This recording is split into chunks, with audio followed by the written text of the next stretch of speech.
পৃথিবীতে কোনো মানুষই না পারফেক্ট নয়, তাই কোনো সম্পর্কও পারফেক্ট হয় না। আমি আগাগোড়ায় বাড়িতে কেউ আসলে ভীষণ খুশি হই, আজও ভীষণ খুশি বাড়িতে কেউ আসছে। তাই বিশেষ করে যখন কোনো পছন্দের বা গল্প করার মতন মানুষ আসে, তাহলে তার কোনো কথাই নেই, মনে হয় যেন আগে তাড়াতাড়ি রান্না বান্না করে নিই, করে সব সময় গল্প করব।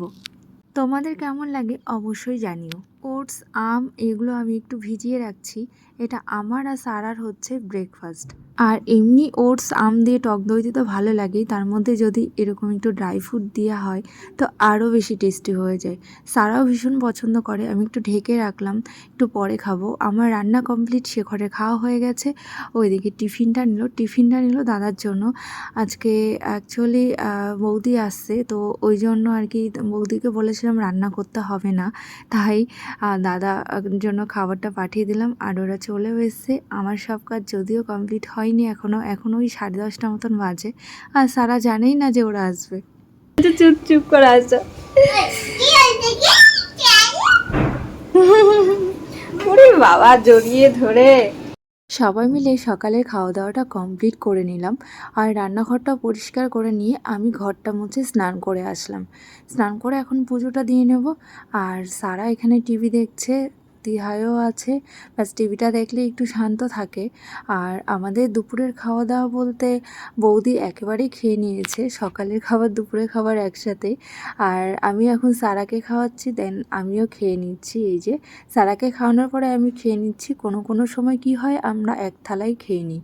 বৌদির কাণ্ড দেখো, আমার জন্য একটা নতুন টপ অর্ডার করেছিল, সেটা এসছে। এই মাসের লাস্টের দিকে আমার বার্থডে আছে, তাই অ্যাডভান্স দিয়ে দিয়েছে। আর কিছুদিন আগেই শেখরের বার্থডে গেছে, তখন কিছু আনেনি বলে এখন তাকে এই গিফটটা দিতেই হবে। তাই ডিউ ছিল বলে এখন সেটা দিল। গেঞ্জি বেশ ভালো হয়েছে, আমার পছন্দ হয়েছে। এখন 5টা 5:30 হবে, ওরা সবাই ঘুমাচ্ছে। তো আমি একটু যাচ্ছি দোকানে আছি, তার কারণ ইস্ট লাগবে আমার। আজকে রাত্রে বানাবো নান, তো ওই জন্য ইস্ট দরকার। আগের দিন দোকানের থেকে নিয়ে এসছে, সেটা ইস্ট না অন্য কিছু। তো এই জন্য আবার আসলাম আমি নিতে। তো এই দোকানে নেই, এখানে যতগুলো মুদি দোকান আছে একটাতেও নেই। আমি একটু কাসুরি মিঠি আর একটা দুধ নিয়ে আসলাম ঘরে।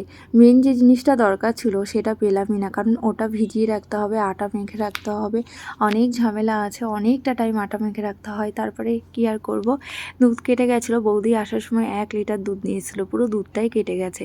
তাই একটু রসমালাই বানিয়ে ফেললাম। এই রেসিপিটা তোমাদের সঙ্গে আমি পরে আলাদাভাবে শেয়ার করব।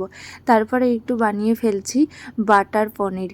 তো এটা খেতেও ভীষণ ভালো লাগে, আর নান দিয়ে তো ভালোই লাগে। বাটার নান দিয়ে বাটার পনির সত্যিই ভীষণ ভালো লাগে খেতে। তো আমি বাটার পনিরটাও বানিয়ে ফেললাম। ওরা এখনও ঘুমাচ্ছে সবাই, ভাবলাম আমি এই সুযোগে রান্নাটা কমপ্লিট করে নিই, তারপরে শুধু নানটা রাত্রেবেলা করব। তো এখন তিহাই আর সারাকে একটু করে খেতে দিলাম, ওদের ভীষণ পছন্দ হয়েছে। আর এদিকে শেখর হচ্ছে পনির খায় না, তাই বৌদি আলুর দম বানাচ্ছে শেখরের জন্য।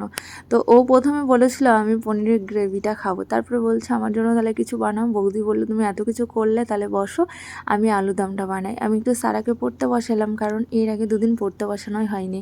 তো প্রত্যেক দিন যদি না বসায় না লেখায় তাহলে একটু প্রবলেমই হয়ে যায়। তাও যখন কোনো দিন 2বার করেও হয়ে যায় লেখানো, আবার কোনো দিন হয়ই না। তো যাই হোক, খুব একটা প্রেশারও দিই না। আর ওকে বলেছিলাম একটু তাড়াতাড়ি আসতে, আর আজকেই লেট হয়ে গেছে। এখন বাজে প্রায় 8:30 কি 9টা। এখন ও আসার সময় ইস্ট নিয়ে আসলো, এবার ভেজাতে এটা অনেক টাইম লাগে ভিজতে। ভেজালাম আমি, যাই হোক উষ্ণ গরম জলে। তারপরে আটাটা মেখে অন্তত আধ ঘন্টা রাখতে হয়, তো সেটা আর হয়নি, কারণ অনেকটা টাইম হয়ে গেছিলো। আর বৌদি আলুর দমটা দারুণ করেছিল, খুব সুন্দর কালার এসেছিলো। আর এটা হচ্ছে বাটার পনির। আটা মানে যদি একটু স্পেশালভাবে কোনো রকম মানে লুচি করার জন্য মাখা হয় বা পরোটার জন্য, তাহলে আমাকে মাখতেই দেবে না, বলবে তুমি পারো না। তাই বলে নিজেই মাখা শুরু করে দেবে। যাই হোক, ও মাখছে একটু ঘি আর ইস্ট, একটু টক দই এগুলো দিয়ে, আর একটু দুধ দিয়ে। এতে কোনো রকম জল কিন্তু অ্যাড করা হয়নি। আমার তো রান্না কমপ্লিট হয়ে গেছে। আর নান বানানো তোমাদের সঙ্গে শেয়ার করা হলো না, ফার্স্ট টাইম বানালাম, বেশ সুন্দর হয়েছে। কেমন লাগলো ভিডিওটা কিন্তু অবশ্যই জানিও। টাটা বাই, সবাই খুব ভালো থেকো।